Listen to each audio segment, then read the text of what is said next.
All right, well, welcome everyone. Thank you for coming to What's Up with the Housing Authority. We are very grateful to have you. My name is Erica Veal, and I am the Interpretation Specialist and Project Archivist at the Avery Research Center for African American History and Culture. And I am also a co-founding member of the Low Country Action Committee. And we convened this program tonight because of the recent announcement by the Charleston Housing Authority to renovate some existing housing. And we have been working, we as in Avery and the Low Country Action Committee have been working closely with the Eastside Community Development Corporation over the last several months to, with regard to some of the issues that Eastside residents have been facing. And one of the major concerns was concerns over the future of folks and what folks should expect with regard to the renovations going on with public housing. So tonight we have Donald Cameron, who is the CEO of the Charleston Housing Authority, and he has been since 1980. And we have him here tonight to answer questions for us about what's going on with the Housing Authority's program and plan. And we also have Ms. LaTanya Gamble, who is the president of the Eastside Community Development Corporation, and she's a longtime Eastside resident.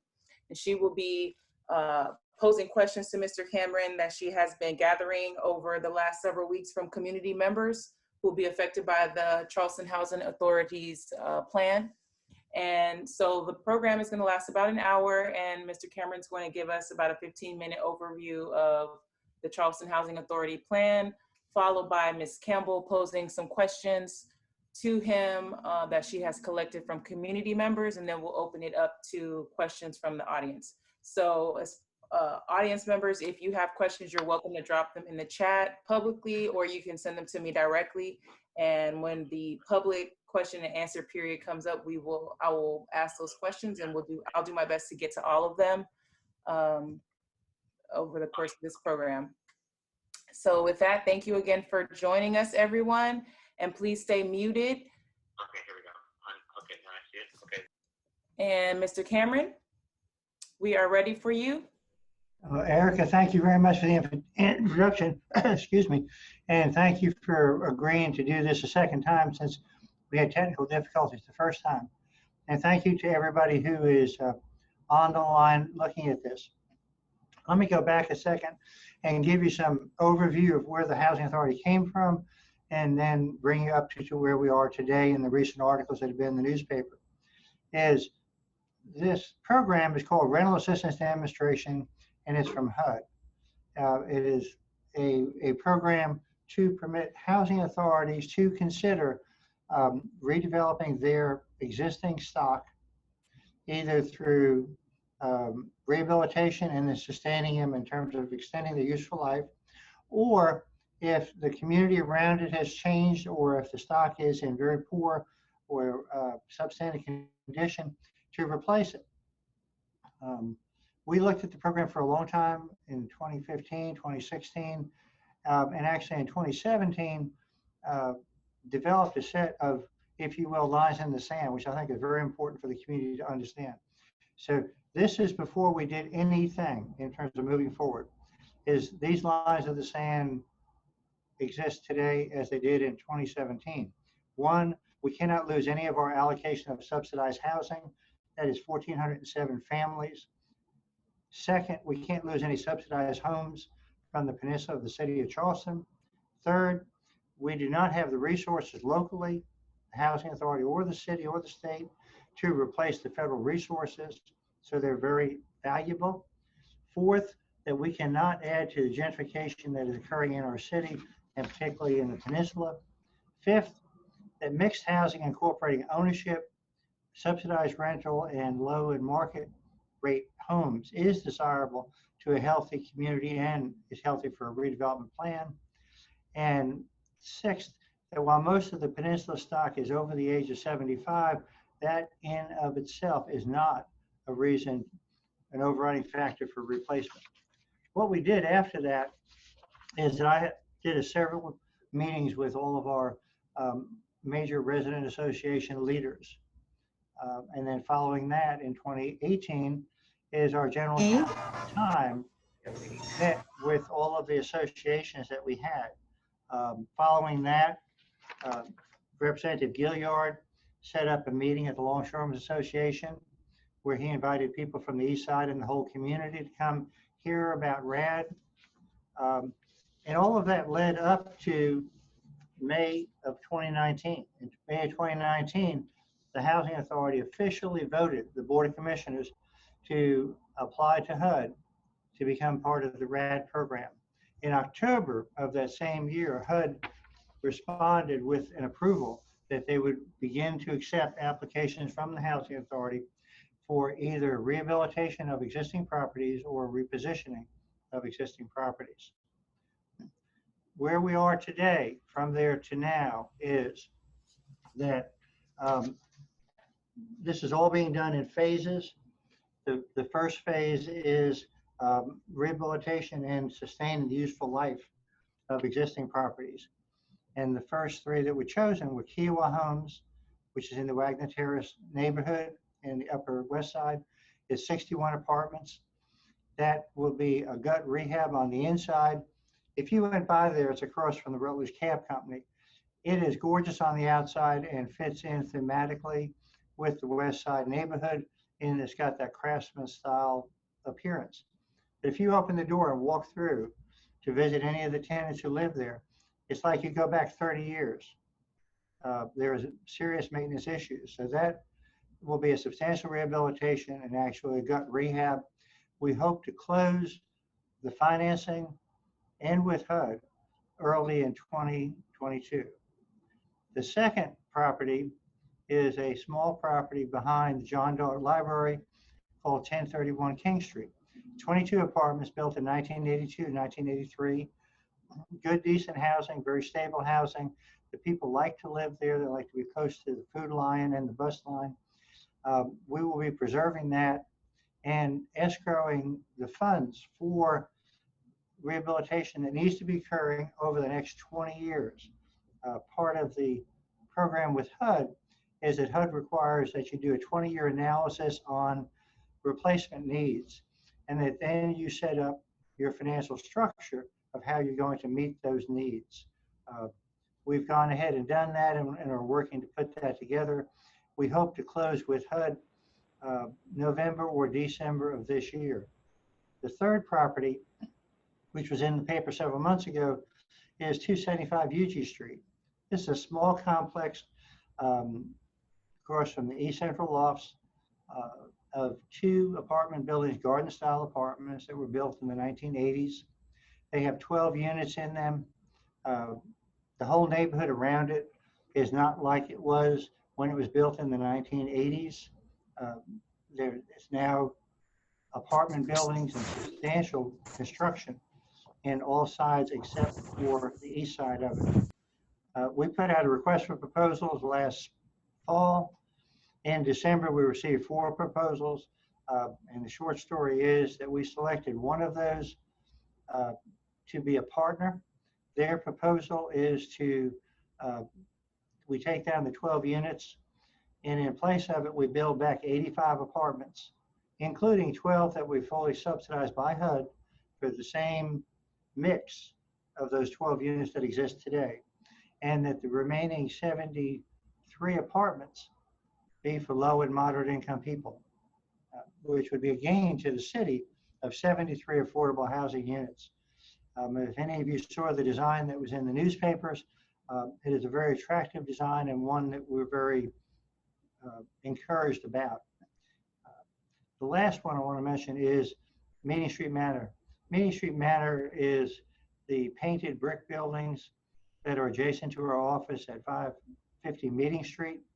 They were built in 1936 and 37 by the Works Progress Administration, and then taken over by the Housing Authority in 39 and 1940.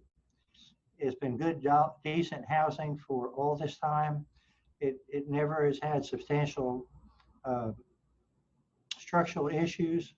It has not had a high crime rate. It does not have difficulties with regard to tenancy or people wanting to live there. So we'll be preserving that and investing borrowing money, again, to rehabilitate that. Where we are on that is the architects and their teams will come in next week and start going through and inspecting every single unit and writing up what needs to occur in all of those units. And we hope to close on that one by the third quarter of 2022. And let me back up a second.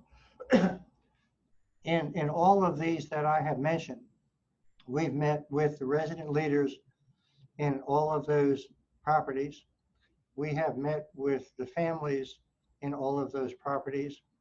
We have a relocation coordinator who has been in the homes of all except for those at Meeting Street Manor. She's still in the process of going through it right now, individually with each individual family, to acquaint them with what their rights are, what options they have in terms of relocation, and also to give them options about moving, whether they want to move, they don't want to move, whether they want to move to a specific property, who's going to pay for it. The Housing Authority will pay for those moves.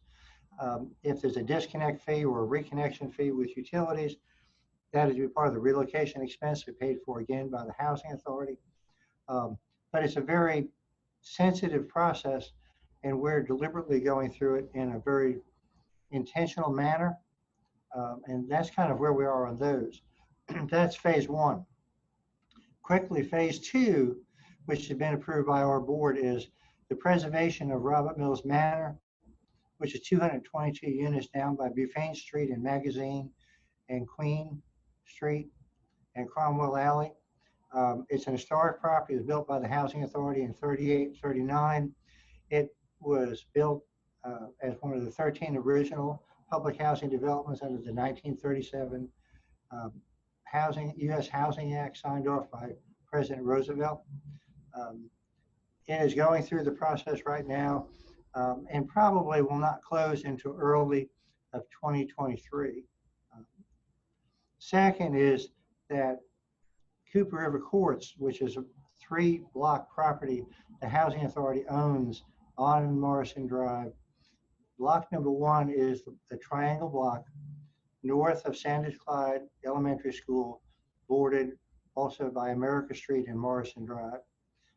We will put that out for request for proposals in the fall of this year and look for, just like we did on Yuji Street, private developers to come to us with proposals of mixed-use housing and affordable housing on that property that has 50 families on it. The last one I want to mention on phase 2 is that on the corner of Meeting Street and Romney Street are 44 apartments called Meeting Street Manor Extension. If you've been up lately between Morrison Drive and King Street, there are significant changes occurring to the neighborhood along that corridor. We've been encouraged by the city to look at redeveloping that property for higher density, higher elevation. There was a 2-story brick townhomes. So we're going to be putting that out for proposals probably late 2021 or early 2022 to see what the developing community looks like they could possibly do.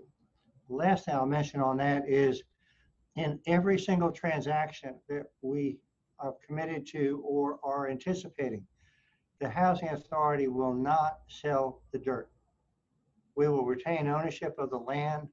What we will do is lease the land into the development, and we will, in essence, participate in whatever partnership it comes out to redevelop the property, whether it is for rehabilitation or new construction. So in terms of a public community concern, the Housing Authority will always be at the table in that they own the land.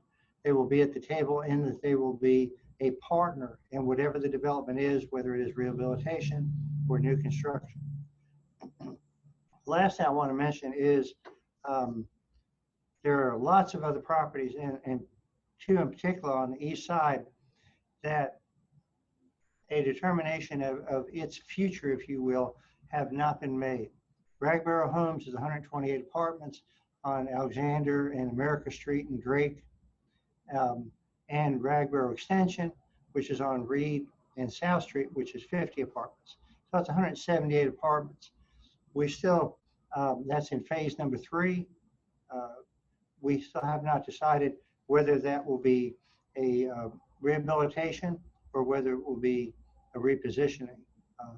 Bradboro Homes has significant flooding issues on Drake and South Street that are going to have to be addressed and that will influence what is to occur. So with that, I'll be happy to answer any questions. Thank you, Mr. Cameron.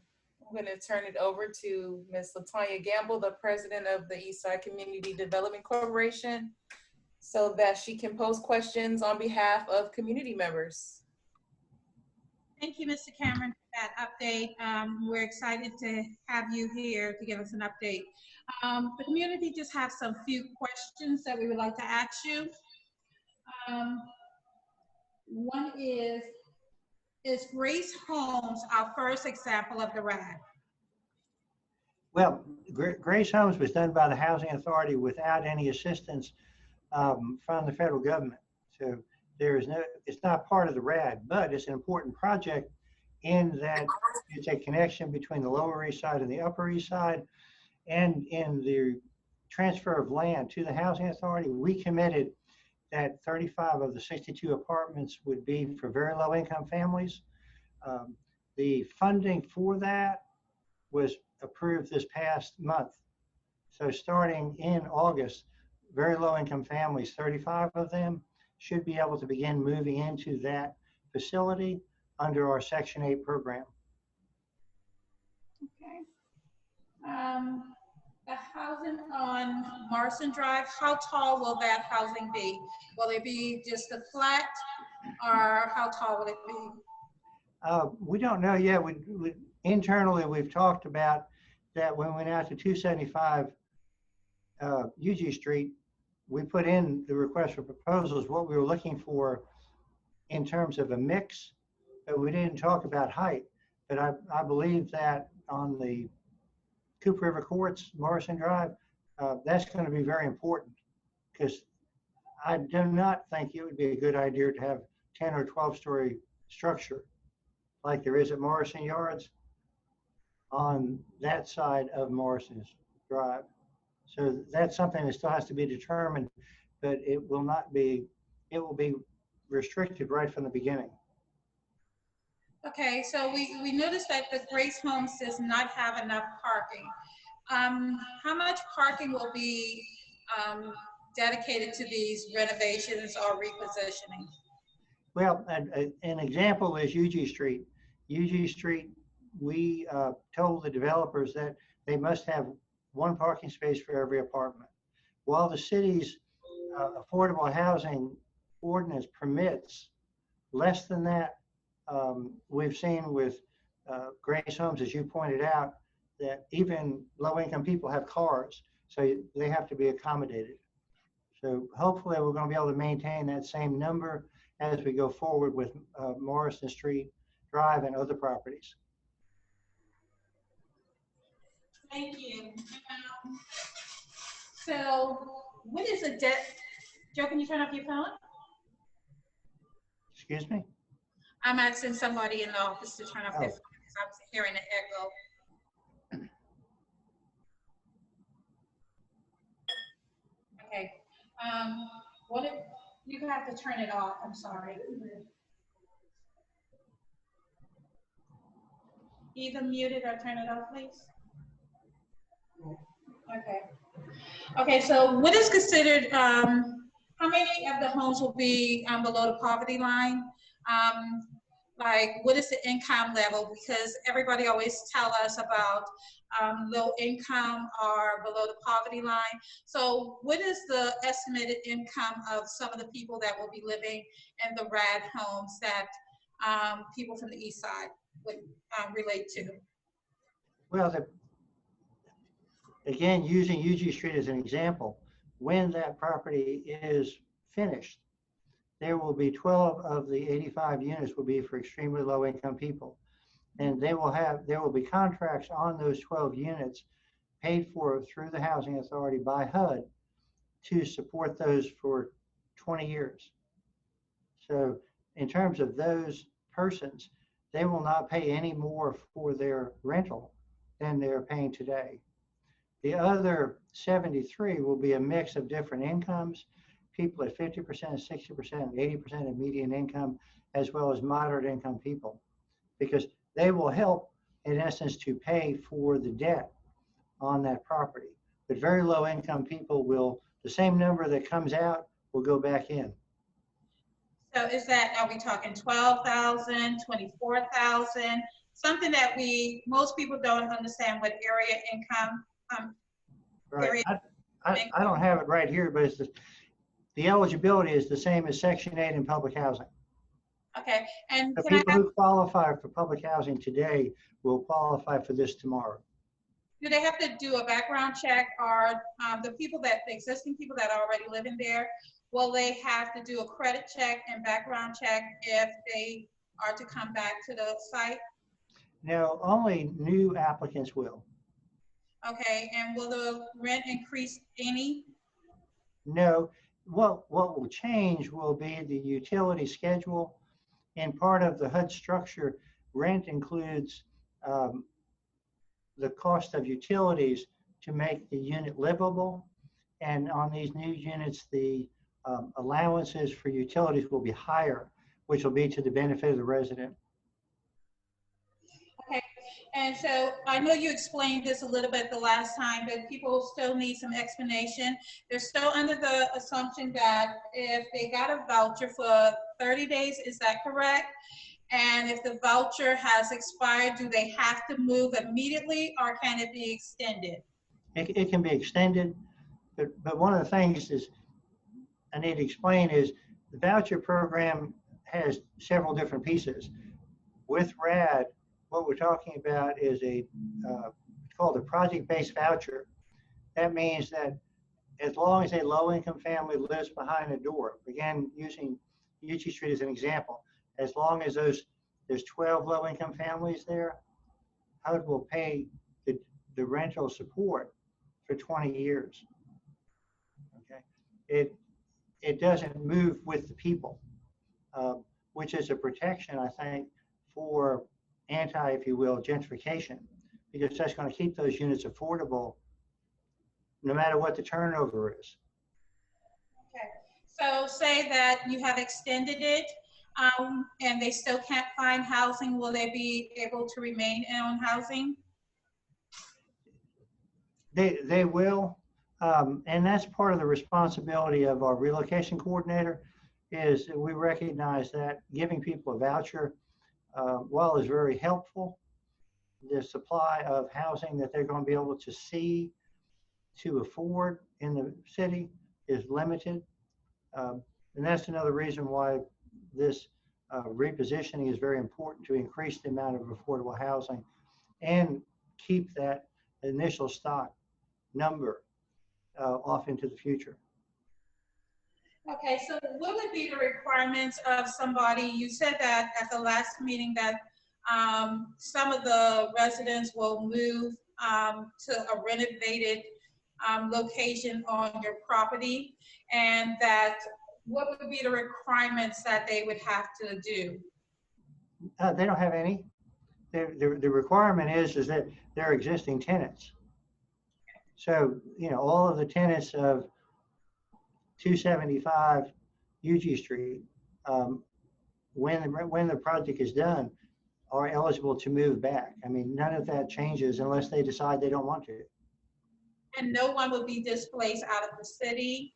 Like families will not be displaced out of the city? No, our commitment is to preserve the affordability for 1,407 families, which includes actual shelter. Yeah, it may not be on the exact same property, but that's our commitment. As I said in the very beginning, that's the Housing Authority's line in the sand in all of this. Okay, so you mentioned a little bit about Harrison Johnson Street, which we notice have a lot of crime in the area, as well as litter. What is the future plan for that to kind of change that around, or for the residents that already live there? Well, on the two issues, on the litter and the trash, we and Livability have stepped up enforcement. In the month of May, we issued 62 fines to residents along particularly the America Street corridor and Hanover and Johnson Street about garbage cans, litter, and trash. And the city also did issue tickets. We've seen some correction, not enough, but I mean, we don't want the money, we want to modify the behavior. The other thing we're trying is in August, we're going to have some fencing, anodized aluminum fencing installed between buildings and backyards, and some shrubbery put in an attempt to screen the backyards to give the people more privacy, but also screen the garbage cans and that from visibility as people go up and down America Street. On the issue of crime, I get crime reports every week of criminal activity or when the police visit any of our residents in any of our properties. In the month of May, we initiated action against 16 families who we went to court to get their apartments back because of repeated criminal activity by they, family members, or visitors. 12 of those have been successful. The other 4 are still going through the process and hopefully will get resolved within the next couple of weeks. But there's some people out there that just are not good neighbors, and we're trying to root them out when we can. And can you give us the breakdown of the bedrooms? Will they remain the same, or there will just be 2, 1, and 3 bedrooms?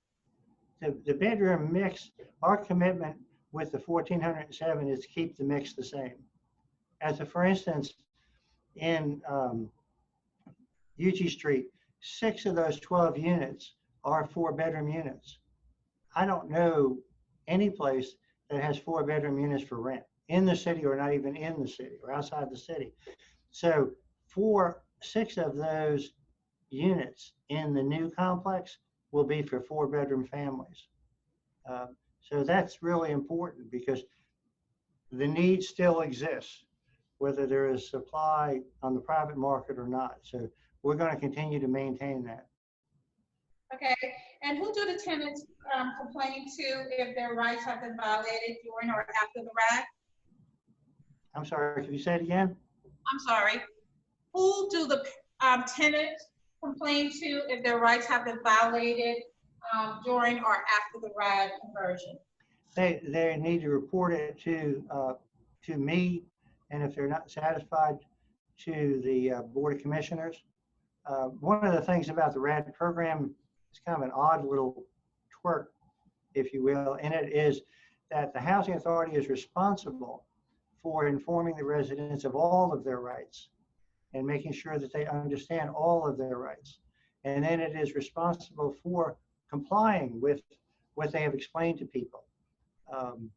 So it puts the Housing Authority in kind of a position of, we better do it right, and we should do it right every single time. And I think that's what the people deserve. They deserve to know what their rights are, and they deserve for us to do it the right way all the time. Okay, so will the Housing Authority be managing the development, or will the developers be managing the new RAD conversion? It'll depend on a property by property basis. For instance, in Kiowa, we will be the managing agent through our not-for-profit. In Meeting Street, we'll be the managing agent, and Robert Mills will be the managing agent. In Yuji Street, it's still up in the air, but it looks like at least initially there'll be a private management firm who will handle that. So it depends on the individual asset. And who would govern the developers to ensure that they're managing the properties the way the RAD is supposed to be done? The Housing Authority will be a, if you will, portfolio manager or asset manager. And we'll get a fee each year to do that, to oversee their operation and their compliance. Okay. Erica, if you want to open it up, I think Joe has one question. Joe, what is your question? And I'll ask it for you. What is the question? My question was that we in the past have had development where we recruit people out of the neighborhood for jobs to help them to be able to get some trade. Will we be able to do that in these projects coming up over the next 8 years? So he's asking if people in the neighborhood would be able to get jobs in the next, how many years? 8 years. In the next eight years. I would think so. In all of our procurement solicitations, we put in a requirement for participation in what's called HUD's Section 3 program, where they reach out to low and moderate income families for participation, either as business partners or for employment. Okay. And will there be any future public RAD meetings coming up? We don't have any planned right now, but we'd be happy to come to any group to discuss it or explain it at any time. Okay. Erica? Thank you, Ms. Latanya.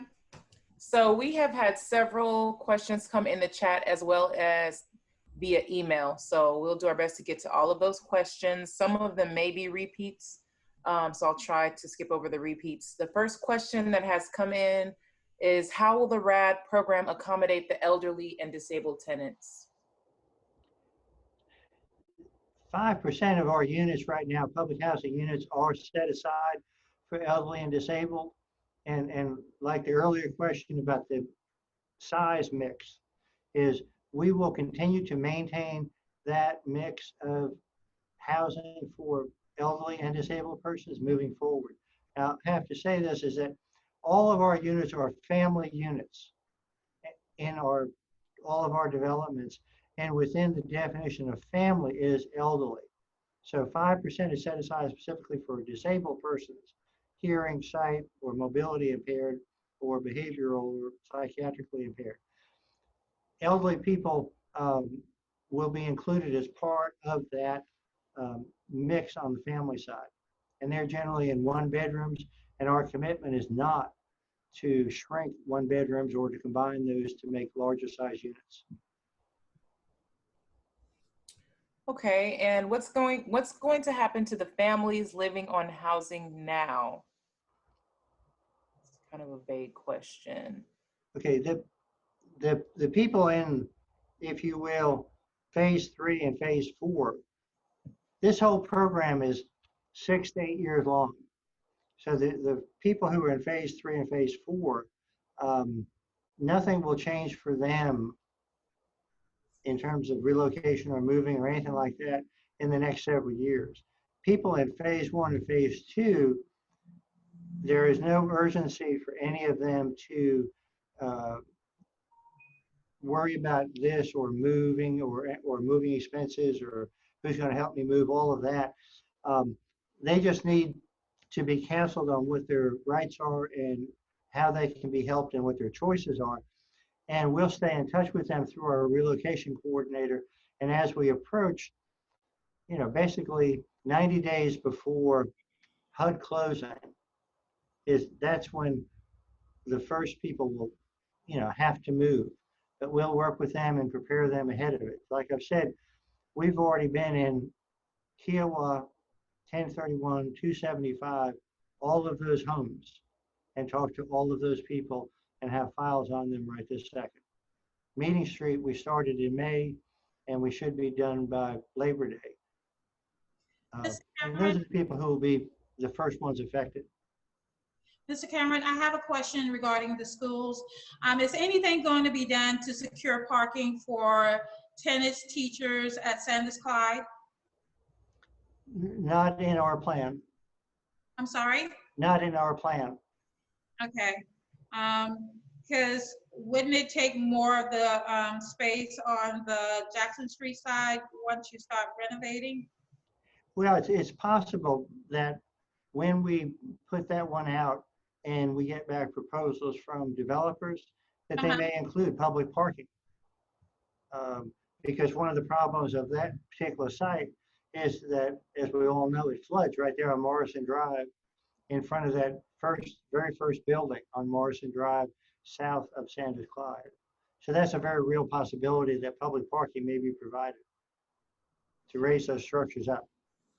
And do you know where exactly would that be? Would it be closer to the cigar factory, or you haven't got that far? No, this would be specifically right there on Jackson Street, Jackson, America, and Morrison Drive. Okay. Back to you, Erica. Thank you. The next question, approximately how many families are moving for renovations at a time? It depends. I mean, for instance, Kiowa Homes is 61 units. It's 31 buildings. We're going to empty 4 or 5 buildings to start so that the contractor has a sufficient mass to bring in his crews and begin the work there. So those 10 or 12 families will have to be relocated off-site. As those units are finished, other people who already live at Kiowa will move from their unit to be rehabbed to the unit that already has been rehabbed. So in terms of relocation off-site, like I said, there's going to be like 10 or 12 families of the 61 who will be really off the property. All the others will be relocating on the property as units are available. Okay. So when were the flooding issues brought to the Housing Authority's attention, and will families in flood zone areas be accommodated for damages to their personal items during flooding? We encourage everybody to get insurance. Only on an extraordinary event do we get water in units, and it is fairly localized. But the Housing Authority does not reimburse people for flooded items. All right, and when were flooding issues brought to the Housing Authority's attention? Not specifically. I mean, okay, if you go over to President Street, it flooded last night. It'll flood the next tropical storm. It'll flood the next high tide, heavy rain. You know, there are areas that are identified by us and by the city that are, and the residents know, commonly flood. UG and King Street, that intersection floods. So those are areas that are commonly known to all of us. They're not new things that have been brought to the Housing Authority. All right. Okay, So, so go ahead, Erica. no, you go ahead, Ms. Campbell, Ms. Gamble. Someone is asking, are you in touch with CCSD? Because they feel that it will affect their enrollment. We're still seeing that more and more families are being displaced. So are you going to be in contact with maybe the neighboring schools to let them, know when you're relocating the kids? We will as we get closer. I mean, part of the difficulty with this program that's so long is that you try not to get too far ahead of yourself. So when it's appropriate, we will get in touch with the schools. And also, someone wants to know, the Charleston public housing residents under RAD housing, will there continue to be 3 Charleston staff dedicated to the position? I'm not sure I understood the last part of that question. I guess they're looking for 3 program specialists who are familiar with the RAD. No, Will act as the day-to-day contact with the public housing resident. well, we have a development staff. We have a director of development that we just employed 2 months ago, and the relocation coordinator who's been with us for 20 years and transferred over to this position. They're dedicated to the RAD program. The program specialists that we previously had ran programs in the public housing assets. They were not tied to the RAD program.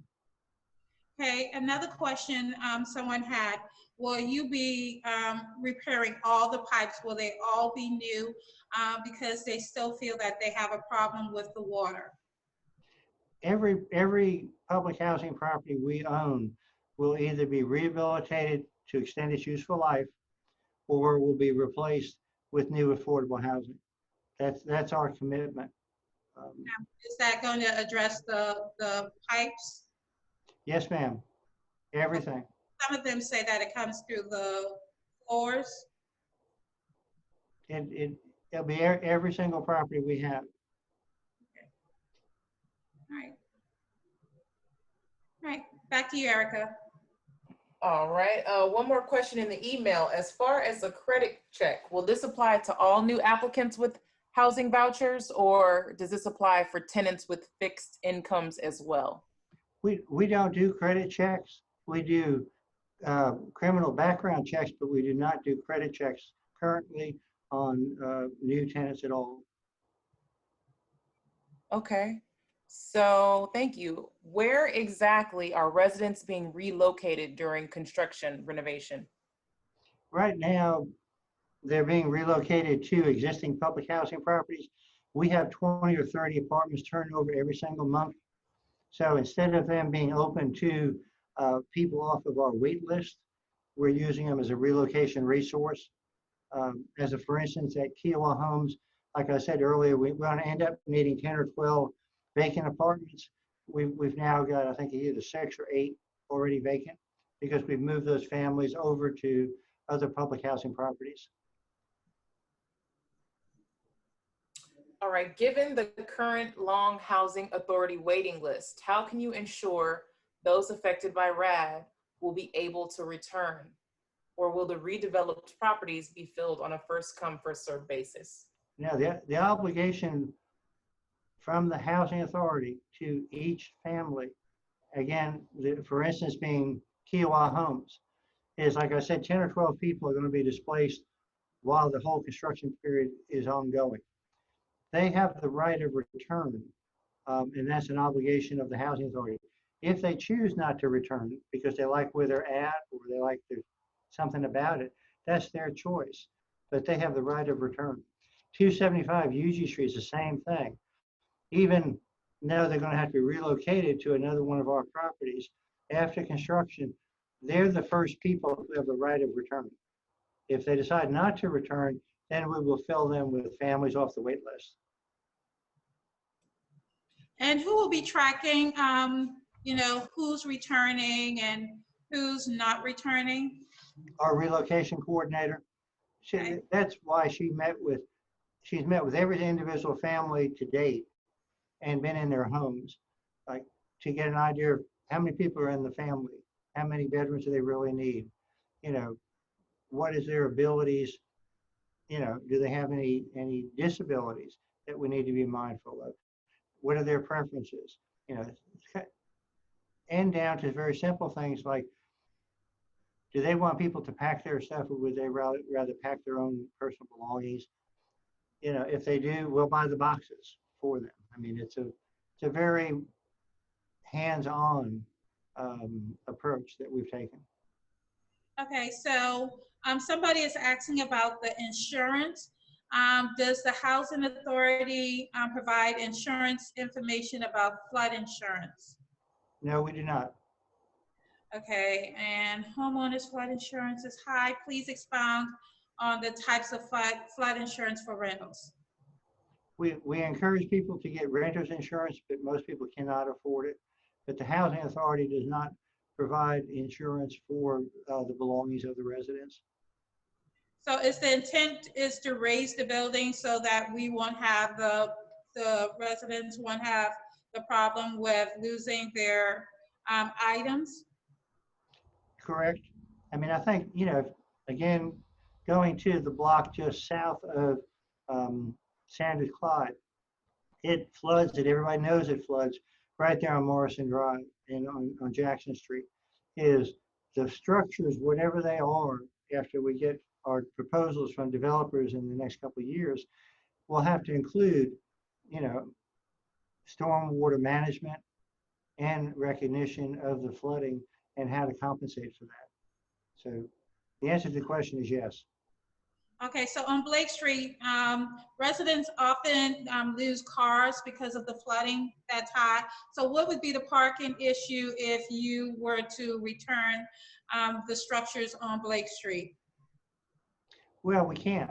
I mean, that's part of the problem that the housing authority and the city with private developers have got to figure out. So are those structures returning? Is that going to be repurposed for something else?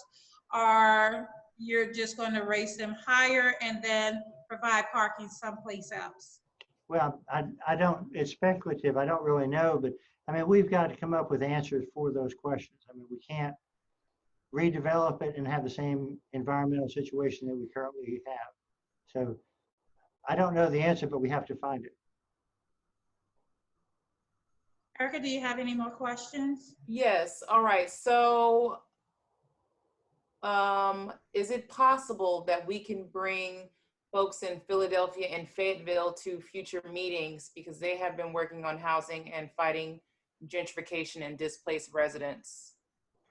And this person said, cross-pollinating and momentum can help empower us all.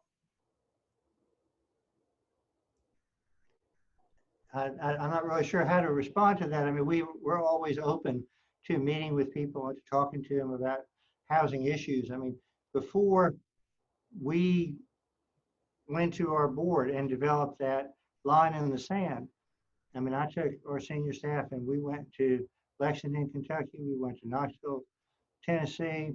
We went to Columbia. We went to Spartanburg, you know, to talk to other housing authorities that had done, were in the RAD process, to learn from what the successes were, but also to learn what the mistakes were, and so that we would not make the same ones. So we'd be happy to talk with anybody. Be happy to. Awesome. All right, Uh-huh. at one time, some tenants were required to complete a number of community service. Why has that been discontinued? The federal government suspended it. It was a good program, and you'd have to go to HUD to find out why they suspended it. It's still on the books, but its requirement has been suspended indefinitely. Okay. What are the plans for green spaces, greenery plans, such as parks, trees, and just general green spaces? How essential are they to the development and the physical and mental health of all ages, but especially children? Well, I think they're vitally important. I mean, and that's one of the things that I think that we, the housing authority, and the city have to be really careful about, is that all of these properties, in your mind, you could just wipe them all out and build 10-story buildings and fill the land with just buildings. Well, that would house a lot of people, but is it a good development? Is it a good environment to raise kids? Is it a good livable space? People who live in public housing generally live there a very long time, and they raise their families there. And neighborhood is terribly important to them.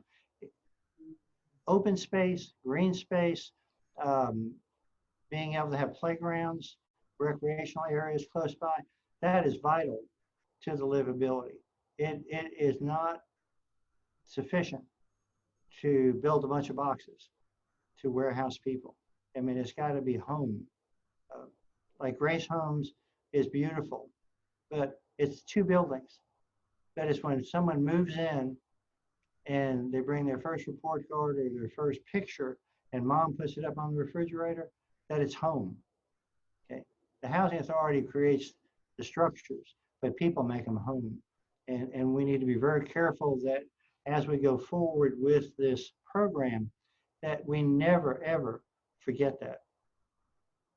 Okay, so I have a question here. Will there be any workforce training and preparation for tenants to participate in the various phases of construction? Not beyond anything that is normally done. We do background checks on on everybody. And if we hire them, we also require drug tests and everything. So we would not have any special standards. We would apply the same standards. Also in Wisconsin, they have similar routes where there's mixed income housing, but they provide community rooms as well as businesses on the bottom floor. Is there some plan of any of that happening? It's a very real possibility. In the concept plan for Yuji Street, they have the developers in their proposal set aside square footage for community space and for possible businesses. What that'll look like, I don't really know, but it's something that we're encouraging. I think when specifically we look at the block down north of Sanders Clyde, I think that's a very real possibility because businesses are needed in that area of the city, particularly retail. And having access off of America Street, I think would be really good. Erica, do you have any questions? Yes, okay. The additional replacement housing will be quote unquote affordable housing. At what rate of AMI? Will apartments that are currently at 30% AMI remain at 30%? Or will it be 50% AMI or 80% AMI? And can you just tell us what AMI for people who may not know, Erica or Mr. Cameron? It means area-wide median income, which I don't remember exactly, but it's around $55,000 for a family of 4. So anyway, to Erica, to your question is, those persons who are at 30% of the area-wide median income today, like Yuji Street, again, those 12 families that are at that income level right now, they're eligible to live back in with those other 73 on their property. That doesn't change. What we've set up and are working through with the developer is to have people at 50%, 60%, 80%, all the way up to 150% of the area-wide median income. So there's a blend and a mix that is healthy in that community. I mean, we don't want all 85 units to be of any one economic category. We want it to be a blend of categories for people to be living together. Also, we need to keep in mind that federal government is not giving us 1 penny for any of this. They're giving us permission to go borrow the money. So again, using Yuji Street as an example, it is now projected at a $23.2 million project. Okay, the tax credits and the incentives that investors will buy will produce equity money to go into the deal, which will reduce that debt, the $23 million debt, down to about $10 or $12 million. But at the end of the day, you still have to pay that debt back. So you have to have those mixes of incomes so you can get the mixes of rent, because you still have to pay the debt back. So I have a question regarding that. So when you say you're replacing the amount of housing, does that mean the amount of families that lived in the housing or just the amount of housing that currently existed? The amount of housing that currently exists, I mean, hopefully everybody who's living with us in public housing is appropriately housed. That if you're a single adult person, that you're living in a 1-bedroom, you're not living in a 3-bedroom. On the other token, that you don't have a mother with 3 children living in a 1-bedroom apartment. So the same mix that we have today should be available in the future. And it should be real structures, not vouchers. Okay, so I guess what I'm saying is if you have 50 people living in one area of a housing authority and you're replacing 200 units, those same 50 people will be able to return back? That is the goal. But having said that, let me qualify by saying that we will provide housing for those 50 people. If it turns out that it is not healthy for them to go back to that same site. Let's just say only 25 should go back to that same site. As far as an economic mix, then our obligation, the housing authorities, is to find housing for those other people here in the peninsula so that they can have. Now, will that be the same amount of living space that they have, or just what's available? I don't know. Hopefully it'll be comparable to what they left or better. I mean, that would be our hope. And as you said before, because there is a deep concern that that the rents will go up higher, that the rents, whatever they're paying now, if they're paying 200 now, and if they were invited to come back, they would still be paying the 200. That's correct. Their for those people maybe who don't know, is that people who live on public housing or in Section 8 basically pay 30% of their adjusted income for rental. And the federal government provides the money between that and what it costs to really provide that particular shelter. So after RAD, that same methodology will exist. That's the thing we have to preserve. And I said that in the lines in the sand about the city, the housing authority, and the state do not have the funds to replace the federal government. That level of financial support has to be maintained because there's nobody can step in and take the place of the federal government. So that is paramount importance to the housing authority. Okay, Erica, I'll turn it back over to you. Thank you so much. We have about 3 more questions that we are going to get to before we wrap up. Before I ask those questions, I just want to say thank you everyone for posing all these wonderful questions in the chat and via email. A copy of this recording will be available on Avery Research Center's YouTube channel, and we may even be able to post it to ECDC's website so you can revisit the content that was covered during this program. So now I'll get to the last few questions. When families return, will their rent be higher? No. How will the RAD program address or lessen maintenance discrepancies, such as waiting months for a repair or inadequate repairs? Well, I mean, I think that an easy answer is if you're moving into a brand new unit, either newly constructed or rehabbed, you shouldn't have any problems. And there should be no reasonable breakdowns in maintenance in terms of systems in the first couple of years.